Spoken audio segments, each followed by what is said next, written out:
Good morning and welcome to Bible Truth for Kids. Today we are going to look at 6 miracles that Elisha did, and in every one of them we are going to see how God delights to care for his people and to provide for them. The first miracle is called the widow's oil. Now Elisha, he traveled back and forth through Israel quite frequently, and he just lived with ordinary people that loved God. And one day, one of the men from the company of prophets, he died. And he left his wife with no money. She had no money to pay any of their bills, and she had 2 sons on top of that. And she was afraid that the man she owed money to would come and take her sons and make them work for him until she had paid off everything that she owed. So she went to Elisha and she said, I don't know what to do. This is my situation. And Elisha said, well, how can I help you? He said, what do you have in your house? And she said, well, all I have is a little bit of oil in a jar. And he said, well, go to your neighbors and collect as many jars as you can. Ask them for as much as they have. Don't just take a few. Get as many as you can. And then once you have collected all the jars, go into your house with your sons and shut the door behind you. And then start to fill those jars with a little bit of oil from your jar. Well, that seems impossible, doesn't it? But she believed Elisha, so she did what he said. And they began to pour the oil into the jars. And the oil never ran out. And when the last of the jars was full, she said to one of her sons, go and get me another one. He said, there are no more jars. And then the oil stopped flowing. And Elisha said to her, now go and sell that oil, pay off your debts, and then you and your sons can live on the money that's left over. Isn't that wonderful? Do you know that in Psalm 72, it says that God delivers the needy and that he helps the poor who have no helper? That's what God is like. Well, the second miracle is called the Shunammite son. Now, as Elisha traveled back and forth, he used to stay at the home of a wealthy couple in Shunem. And after a while, the woman, she began to recognize this is a holy man. And she said to her husband, listen, why don't we build a room for him to stay in every time he comes here to visit? Their houses had flat roofs, so that'd be easy to put a room on top of there. And so they did. And she put in there a bed and a desk and a chair and a lamp, like a guest room. Maybe she's the one that started the tradition of guest rooms. So every time Elisha came, he would stay in that room. And he said to her one day, what can I do to repay you for your kindness, because you've been so good to me in doing this? And she said, we don't need anything. We've got everything that we need. But Elisha's servant Gehazi said, they don't have any children. She doesn't have a son, and her husband's very old. So Elisha said to her, next time this year, you'll have a son. Well, she could hardly believe that.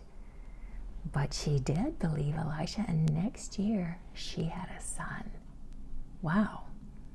Well, the son grew up. When he was about 10 years old, he was out in the field working with his father. And suddenly he said, my head, my head. And his father said, take him to his mother quickly. So a servant did. And he sat on her lap until noon, but then he died. So she quickly took him upstairs to Elisha's room and laid him out on Elisha's bed. And then, without telling anybody what had happened or what she was doing, she got a donkey saddled up and she went as quickly as she could to find Elisha. And when she did, she fell down at his feet and she told him everything that had happened. She was very distressed. And Elisha said to Gehazi, his servant, he said, take my staff, go quickly, go to the house, go upstairs, put my staff on the boy. Don't even stop to greet anybody on the way. And so Gehazi did that. But after he laid the staff on the boy, nothing happened. He didn't wake up. So he ran back to meet Elisha and the Shunammite woman who were still traveling on the way. And he said, listen, I did what you said, but nothing happened. He's still dead. So when Elisha got there, he went upstairs and he lay down very close to the boy and he prayed fervently for him. And then he got up and paced back and forth in the room, and then he lay down again very close to the boy and he prayed fervently.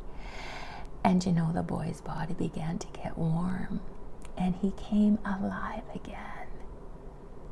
God can even raise the dead. Isn't that wonderful? The third miracle is called death in the pot. Now there was a famine in Gilgal, and Elisha had gone back to Gilgal.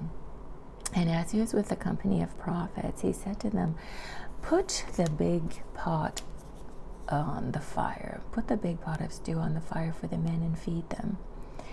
So one of the men, he went out into the field to gather something to put in the stew. And he found a wild vine. And so he picked some of the gourds from it and he put it in the folds of his cloak. And he went back, cut it up, put it in the stew. But nobody knew what it was. And as soon as they started to eat the stew, they said, there's death in the pot. There's something poisonous in the stew. Their stomachs were very painful. And Elisha said, quickly get some flour and put it in the stew and stir it. And so they did. And Elisha said, now the stew, there's nothing harmful in it. Pour it out again. And they did. And there was nothing harmful in it. Isn't that amazing? The fourth miracle is called feeding of 100. Now there was a man who was traveling by, and as he came to Elisha, he said, listen, I've got something for you. He said, I've got 20 loaves of barley bread and some fresh grain. And Elisha said, all right, feed it to these men here. Well, the man said, what? There's 100 men here. This is not enough for 100 men. But Elisha said, this is what the word of the Lord says, that they will eat and there will be some left over. So the man set it out before the men, they ate, and there was leftover bread after they were done. Does that remind you of another miracle? One that Jesus did? Jesus fed 5,000 people with just 2 fish and 5 barley loaves. Elisha was a lot like Jesus in his compassion and in his miracles for helping the poor and helping the needy. Our fifth miracle is called Naaman healed of leprosy. Now Naaman was a soldier in Syria, so not even Israel. And he was a valiant soldier, very well respected, but he got leprosy. Now in Bible times, leprosy was a very serious and disfiguring disease. All kinds of sores on your body that would just not get better. There was no cure for it. And so you can't be in the army if you have leprosy. But in Naaman's household, there was a little girl from Israel. She was about 12 years old, and she was a servant to Naaman's wife. And she came to her, and she said, the prophet in my country, Israel, his name is Elisha. And I know that he could heal Naaman of his leprosy.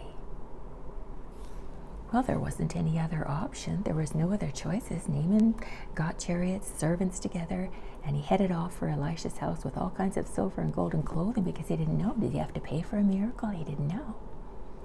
So when he got to Elisha's house, Elisha sent out a messenger and said to Naaman, this is what Elisha says. He says, go down to the Jordan River and dip 7 times. And when you come up, you'll be cleansed. Your skin will be clean. What?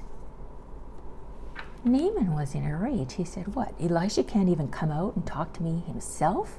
I thought he was going to come out here and call in the name of the Lord, and I thought he was going to, say something important over me, wave his hands around. And so he went off in a rage. I mean, dipping in the Jordan River, filthy that thing is.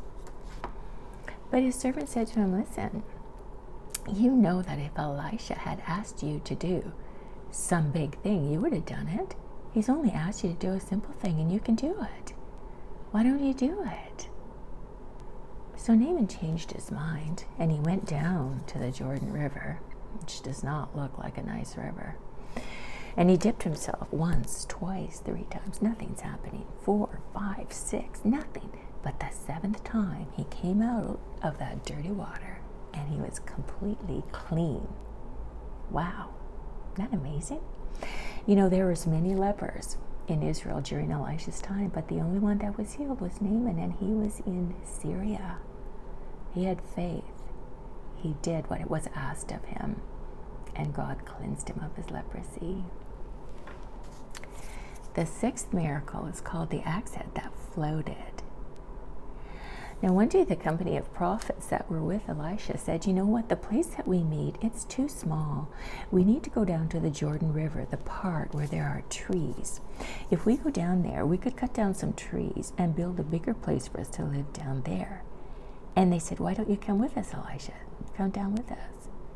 So Elisha said he would. And they started to cut down trees. Now, these are the kind of axes that they use, a little bit different looking than ours, aren't they? But you know, one of the prophets, as he was cutting down the tree, the axe head fell off, and it's made of iron. It just sunk down. And he said, oh no. He said, that axe wasn't even mine. I borrowed it. And Elisha said, show me the exact place where it sunk. And he did, and Elisha broke off a stick, threw it in the exact place, and you know, that axe head floated. It floated right to the top. You know, in these miracles that we've seen today, we've seen that Jesus cares about big things and about very small things, even finding something that was lost that didn't belong to someone. God cares about everything. He cares about big things and small things. And these things were easy for God to do because there is no one in heaven or earth like God. All right, next week we are going to see that God blinds an army and somebody is going to see something incredible. So we'll see you next time.